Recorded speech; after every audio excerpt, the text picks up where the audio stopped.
Welcome to LNP Renewable System Operator. Today we're going to see the basics of drone, that is unmanned air vehicle part 2. If you have missed part 1, please subscribe to our channel. In our channel we had created a playlist drone unmanned air vehicle basics part 1 to 2. If you missed out the part 1, listen to it so that the session is going to be a very useful one. Okay, so what are the things that we're going to discuss in the part 2? Okay, so in the part 1 we had analyzed the basics of drones and its different types. Now we are going to get into the basic designs. Okay, we are going to try to analyze the drones using the block diagrams. Okay, how it looks like, how the block diagram of a simple drone looks like, and what are the different applications of the drones. Okay, how they are mechanically designed, how they looks like. Okay, and most importantly we are going to learn some physics about the drones flying. Okay, the basic relationship between the forces which is being used as an advantage of in drones for flying applications. Okay, and what are the different types of drone frames also we're going to see it. Okay, and most importantly what are the different types of motors we can use in drones for flying, and most importantly what are the different types of sensors we can use in the drones, especially the unmanned air vehicles. Okay, first and foremost thing in the unmanned air vehicle, that is UAV system, is that, so this is the unmanned air vehicle. Inside the unmanned air vehicle, okay, you will have a computing power. Okay, you will have a sensors, you will have an actuators. For all these to run properly, we need energy supply. Okay, and most importantly, we need to have a communication module in order to communicate with the remote control, especially the ground control station. That is the data link. Okay, first and the foremost thing is that features. Crewed and uncrewed aircraft of the same type generally have similar physical components. Okay, but some unmanned air vehicle, okay, which carries the payloads such as cameras, okay, um, and even heavy loads also, weaponized military arms also they used to use if it is a high-end applications, especially if you're going to use in the compact missions. Okay, and most importantly, um, for the remote control, okay, we need to have a camera, a video link. Okay, we can also replace the cockpit windows also, radio transmit digital commands, we can replace it with the physical cockpit controllers also. Most importantly we are using the autopilot softwares. Okay, both in the crewed as well as uncrewed vehicles we are using the autopilot software, which is very much important.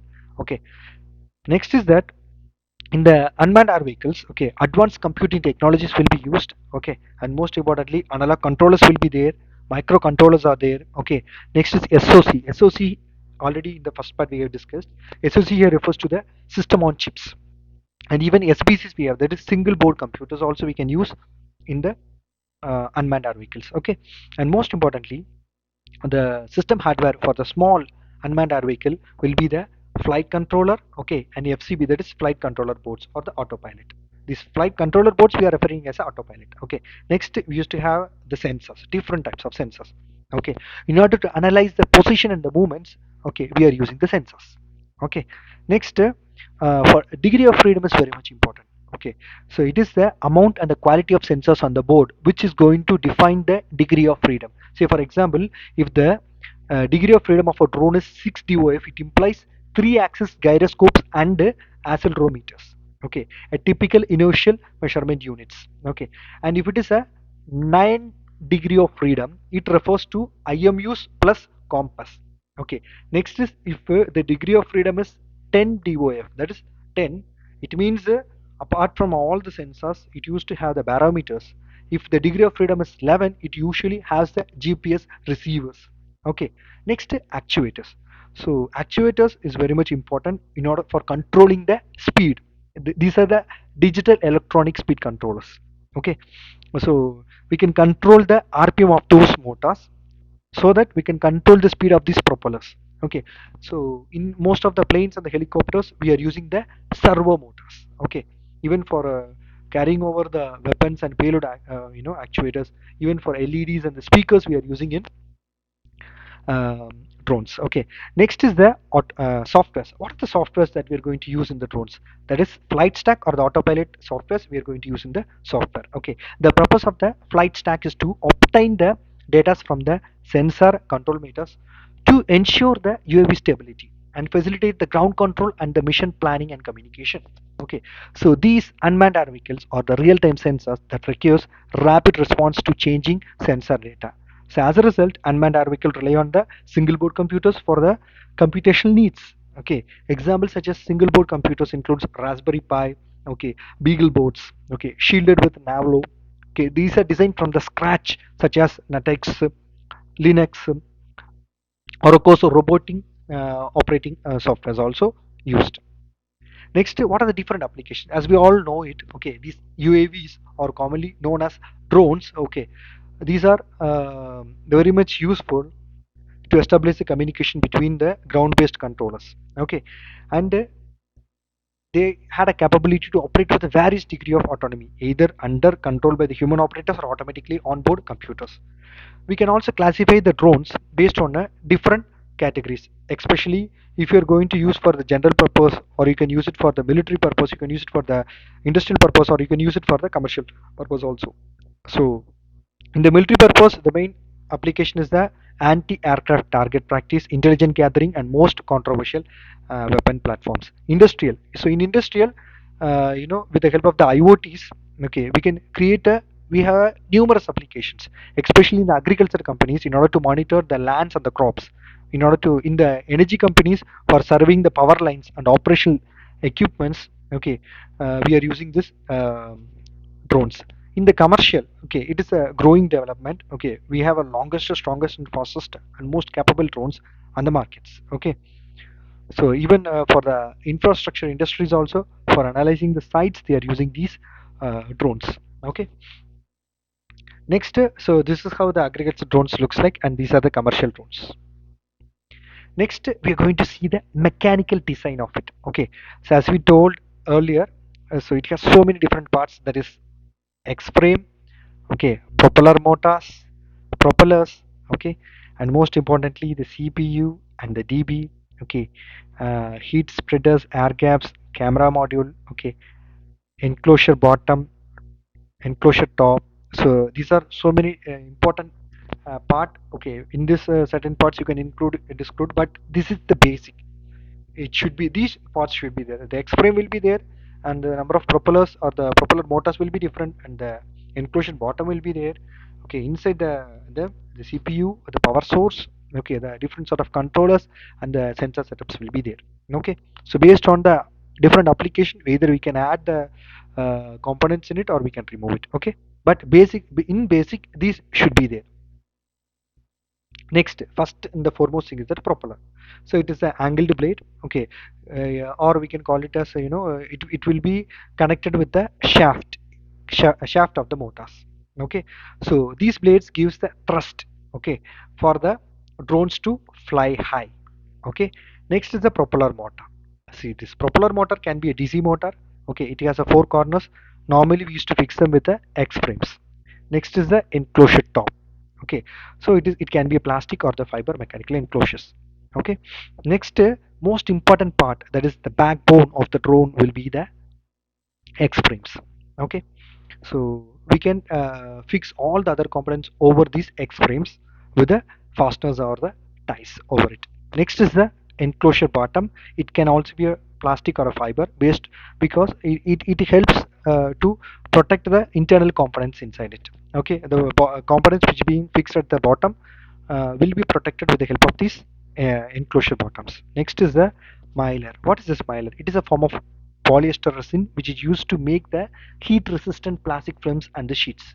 It acts as insulation layer between the PCBA and the metallic X frames. So in the metallic X frames, in order to create a insulation, we are using the mylars. Okay, next most important thing is that is MB. MB here refers to the motherboard. So this PCBA of the system which holds all the electrical parts of the system. Okay, next is the CPU. CPU usually the SoC. Okay, it has a processing unit. All the devices soldered on the PCBA are on the same layer adjacent to the CPU. Next is the shielding and the TIM, that is digital radio frequency devices, which usually needs shielding to protect from the external disturbances or to protect the external devices through the radiation. We are using the shielding and the TIM. Okay, the TIM here refers to the thermal interference material such as graphite, okay, which will be pasted as a thin layer on the shield to radiate the excess heat generated from the components. Okay, next is the heat spreader. So the heat spreader that moves between a heat source and a secondary heat exchanger whose surface area which is for favorably than the source. Next is the air gap. Air gap should be there. So it should be provided wherever necessary. Okay, it acts as an insulator and also accommodates the material expansion and the contraction due to the unavoidable reasons in the system. Next is the camera module. Okay, so the lowermost part of the drone application will be the camera. Okay, which will be attached at the bottom to get the field of view FOV when the drone fly high. Okay, the camera module accommodates ISPs and connect to the SOCs through the USB 3.1 interfaces. There are so many other interface models also available in the market. Next will be the DB. DB here refers to data board. So if all the integrated parts cannot accommodate in a single PCBA, okay, we need the support of this daughter boards to extend, the components which were not able to be accommodated in the normal PCBs. So we can add externally these DBs also. Okay, in the drone, Wi-Fi and Bluetooth modules cannot be kept below the X frames because it is a metal.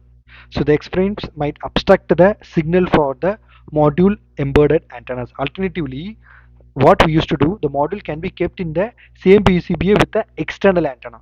If you want to keep them, you can keep them, but with the external antenna you please fix them, because don't keep them below the X frames, because as we all know it is a metal, so there is a possibility for it to obstruct the signals. Next is the FPC. So FPC here refers to the flexible PCBs. These are generally used to connect one or more rigid PCBs in a complex systems. Next, software architecture. So as we all know we have so many different layers in the software architecture. Okay, we can do software simulations and hardware simulators also available in the market. So the firmware components are there. Okay, and OS and different sort of drivers are there. Okay, the drivers fall into two categories. The drivers for generic devices based on the certain standards of the OS we can use it. Okay, next, most important other application is the logistic and the operational management. As we are already know it, in order to deliver the pizzas, in order to deliver the goods, we are using already these drones in the logistic application, especially in the Amazons and the Domino's. They are already using it. Okay, and also for the commercial purpose, in the agriculture fields they are using these drones. Next, let us try to get inside the physics behind these propellers. Okay, so most importantly, especially the quadcopters, we have a propellers. So as we are all aware that for them to fly properly, okay, two will be, okay, say for example consider it has four, okay, four propellers. Okay, among them two will be running in the clockwise direction and the two will be running in the anti-clockwise direction in order to maintain the stability for flight. Okay, the out of four propellers, two will be running in the clockwise direction and another two will be running in the anti-clockwise direction in the quadcopters. Okay, why we are doing this? Because in order to control the movement of the drone, to make them run properly and in a stable way, we are using these methods. Okay, next, we need to think two things whenever you're flying a drone: the torque and the thrust. That is very much important. Okay, alternatively, in physics we can say, okay, as a rotate, if you want to rotate an object around a fixed axis, you need a help of a torque. Okay, so it is symbolized in tau. Mathematically, the torque is a vector product of force and the distance of the axis. So this is the formula. Okay, next is the forces. So we use a small control board to control the drones.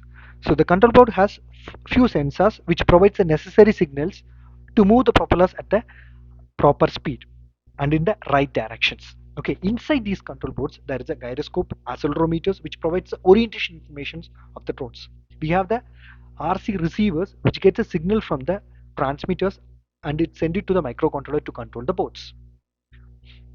These microcontrollers are controlled to provide the necessary speed. Okay, so these are the mathematical equations. Okay, the thrust is perpendicular to the z direction of the drone.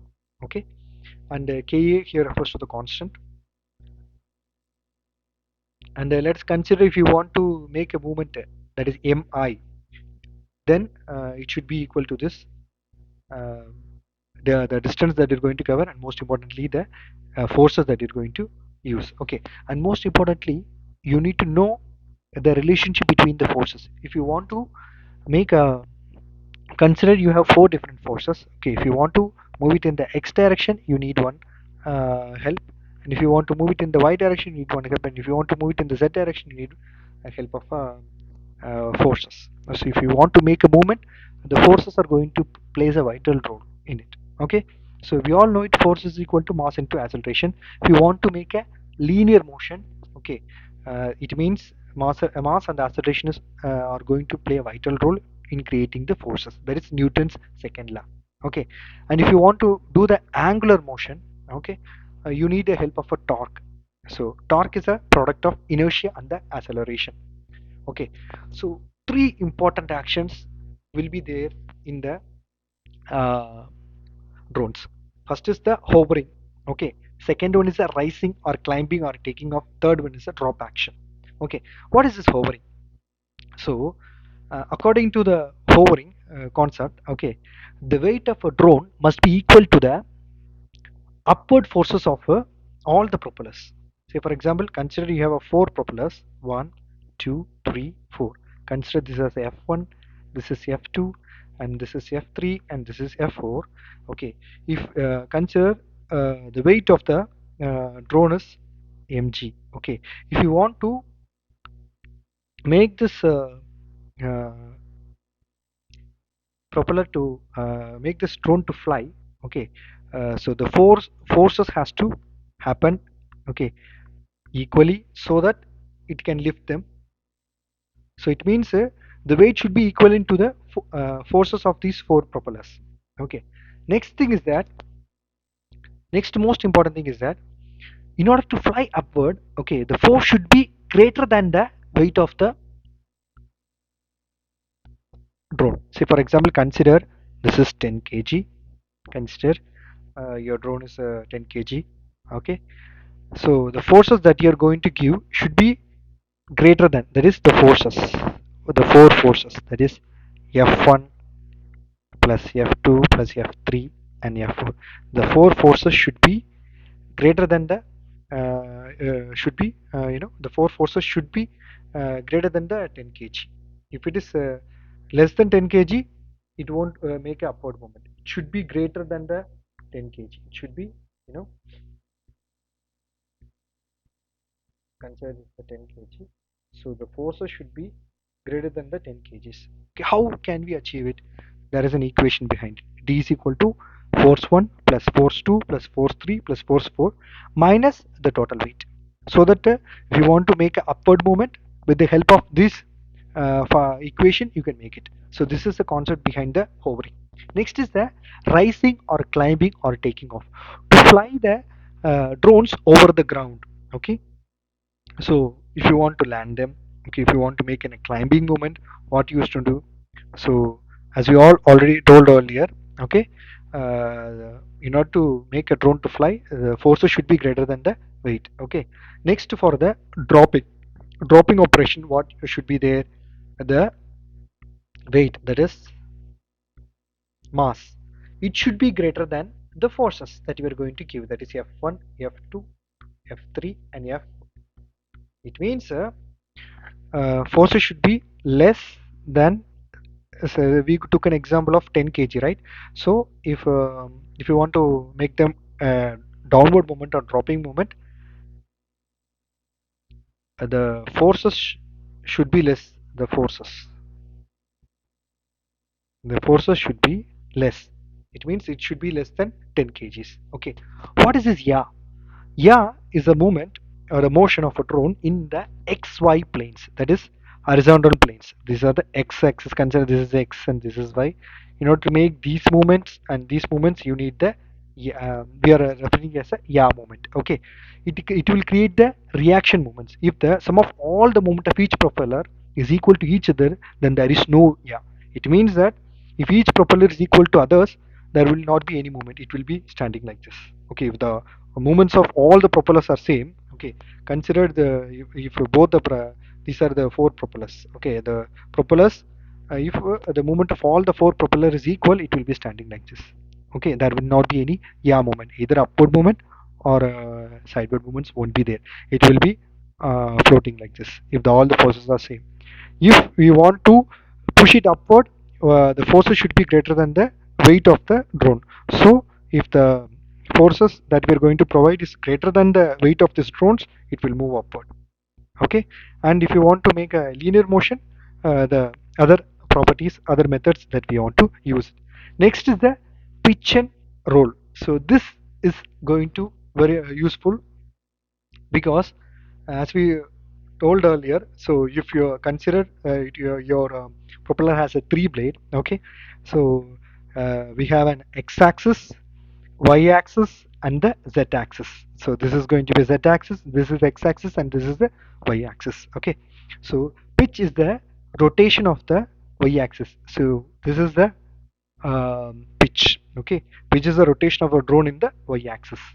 Next, while the rotation along the x-axis in the roll, if you're going to make a rotation like this is going to be if you're going to make the movement in the x direction, this will be roll. Okay, and depending upon the front of the drone, this will happen. Okay, if one pair of opposite propellers provides thrust more than the other, we can make the different movement. Say for example, consider, so right now this is one propeller and this is one propeller. Now both are giving equal thrust, it will be floating like this. Okay, and say for example, if you want to make a movement like this, the force should be more at this direction. The thrust that is going to provided by this motor, the propeller should be more. If I consider the thrust is more on this direction, a tilt movement will make like this. No, right now in order to balance them back, this propeller should provide a force little more than this so that you can come back to the normal position. So with the help of this concept, okay, you can move the directions also. Favorable, consider it is with the two rotors. Now it is floating like this.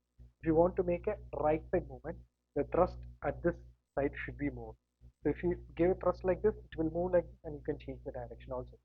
In the same way, if you want to move on the left hand side, the thrust that you're going to provide here should be more, so that give a thrust more so that it will move like this. So using this x, y, z concept, okay, with the help of this pitch and the roll, okay, we can alternate the rotation, rolling movements. Okay, rolling movements, you can make the rolling movement either in this direction or in this direction. If you want to make, you can make the pitch and rolls based on the x and y and z axis, based on the thrust, okay, that you're going to give on these three directions.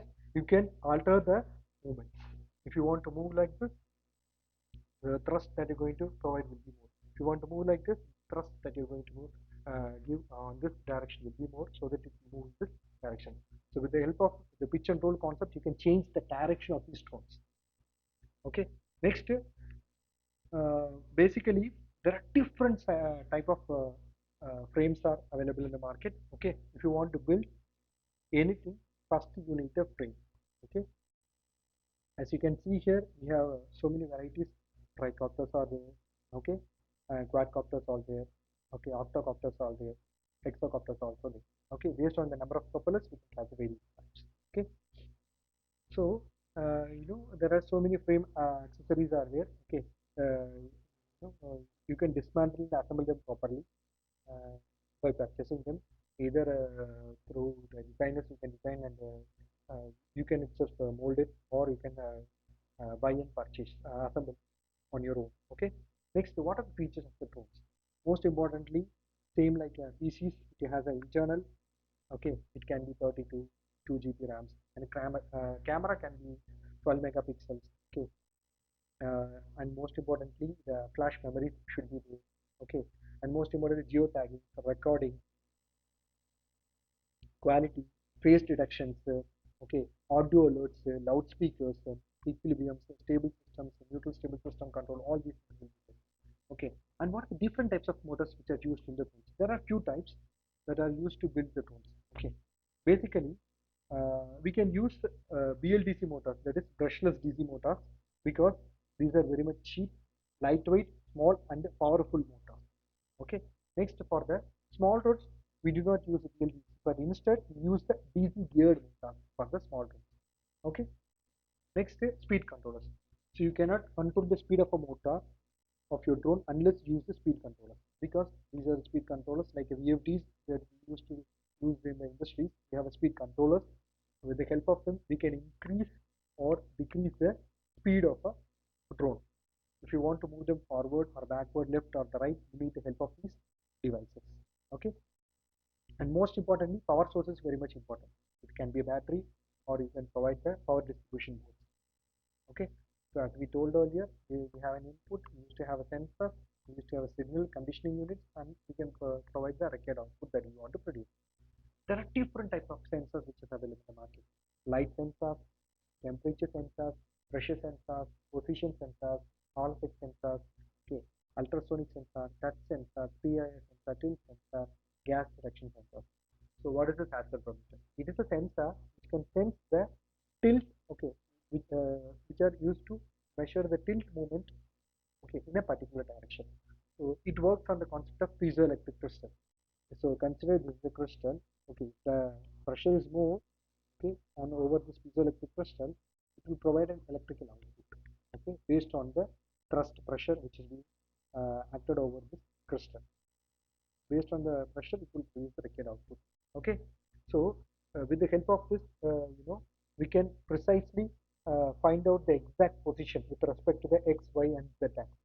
Okay, for the drone stabilization, three things are very much important: accelerometer, gyroscopes, and the compasses plays a very important role. Okay, what is this accelerometer? It is a device that measures the vibration or the acceleration of the motion of the structures. As we told earlier, it works on the cause of mass to squeeze the piezoelectric crystal, which produces the electrical charge, which is proportional to the force. Okay, so these are available as digital devices as well as analog devices. Okay, accelerometers are designed, okay, with the help of the piezoelectric crystals and the piezoresistive and capacitive components also. Next is the in accelerometers we have so many different types. Okay, the first type is the high impedance type. So in this type, the piezoelectric crystal produces the electrical charge which is connected directly to the measuring instrument. Okay, the second type is the low impedance. Okay, so a low impedance accelerometer which has the charge accelerometers in the front end but has a tiny inbuilt microcircuits. Next is a barometer, which is widely used to find out the weather conditions. It is a weather instrument which measures the atmospheric pressure. It is also known as the air pressure or the barometric pressure. Next, the gyroscope. So these are the devices, okay, which are also known as angular rate sensors. With the help of this, we can measure the. We can also call it as a velocity sensor, okay, to sense the angular velocity. Next, magnetometer, which is used to measure the magnetic field, particularly with respect to the magnetic strength and the orientation. Okay. Next, as you can see here, this is a simple example. We have a tilt sensor, you can check here, a current sensor, we have a inertia measurement sensor, we have an accelerometer, we have a engine intake flow sensor, we have a magnetic sensor. Next, GPS, so which has a huge role. Okay, if you want to fly your drone, okay, in autonomous missions, GPS is very much important, because with the help of it, it will come back to the base automatically. Okay, magnetometer, as you all know it. So if in case of emergency operations, okay, based on the magnetic north pole, okay, it can fix and come back to place automatically. The only disadvantage is that if any current field which produces a magnetic, based on the current also, if you pass the current to any metallic object, it can act as a magnet as well. In such occasions, there occurs some sort of confusion. But for the emergency conditions, if GPS fails, we can use the magnetometers also to find out the direction. Next, range finders. There are different range finders which are available. With the simple task is to determine how far it is from the ground. Okay, its function is like it is redundant to the barometer range finder. Next is the inertia measurement unit. It is a separate sensor. It consists of accelerometer, gyroscope, and magnetometer. The combination of these three used to refer to as a inertia measurement unit. Next, obstacle avoidance is also there. If you want to use it, if any obstacle is there, it will take a different moment and other way. Okay. Next is the distance sensor. It can be an ultraviolet sensor. Okay, it has an electronic device which measures, okay, the distance of the target objects. Next, time of flight sensors. Okay, so this is the camera sensor which is used to measure the distance and the volume, and also it is very much useful in um, for the indoor navigations, optical guidances, gesture recognition, and optical tracking. Also, we can use it. Okay, uh, this time of flight principle is a method for measuring the distance between the sensor and the object. Okay, so in the time of flight, the most commonly used uh, natural things will be the sound and the light. Okay, next, conceptually, let us consider how it will works at the time of flight. Consider the sensor which measures the distance between the time that it takes the photons to travel from 2 points. It will be from the sensor and other will be from the target. Okay, so it will send a photon to the target. Okay, and it will when it strike and when it reflect back to the receiver again, so it will measure the distance, how long it is there. So this is a simple concept of time of flight distance. Okay, it used to send the photons, that is the light, which travels at a very fast rate from first object to the second object to reach the target, and then it reflect back, receive back to it, so we can calculate the exact distance between them. Okay, thank you so much. If you like this video, please subscribe and press the bell icon. If you love this video, please share with your friends, share this knowledge to everybody. We as LNP Renewable System Integrator, we are providing training, and we are providing the courses for the building automation and building management systems also. We are also providing the consultancy supports and the design supports also. If you want, feel free to contact us. We have put the contact details. Thank you so much. As we told earlier, this is a we had created a playlist. If you missed out the part one, by going into the playlist in the LNP Renewable System Integrator YouTube channel, you can able to listen to the both the videos. Thank you so much.